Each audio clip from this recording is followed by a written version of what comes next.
Hello mga kaplantits, flexing my pink marble. Before no kay kuan ra ni siya puti.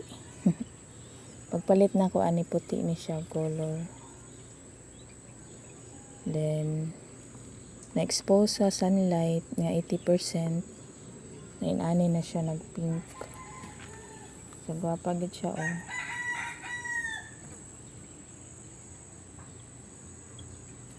Nag-broadleaf na siya.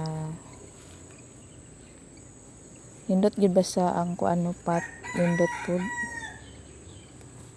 Kahunat na gid siya. Naglibog ko og i-let go ba ni nako.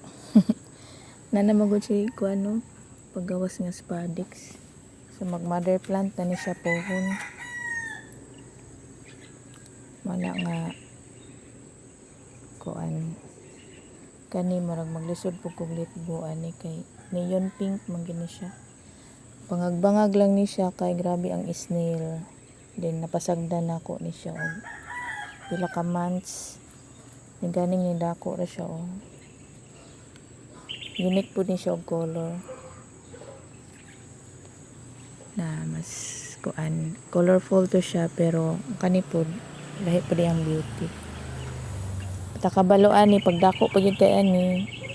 So ang potential ani nga kuan gwapa pag yun kay ani. So malingaw ra gyud kag tanaw-tanaw mga bulak. Wala tong mga kuan stress siya. Ni mga cardboard. Kaning mga aglaw ni mas gilahi na ni nako kay kuan for sale ni siya via PM kanang ko'y suki. So far collector na to siya kuan aglaw ni ma.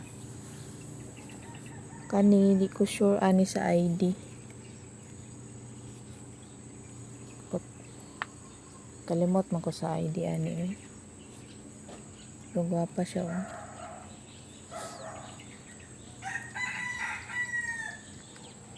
That's all. Thank you for watching. Bye-bye.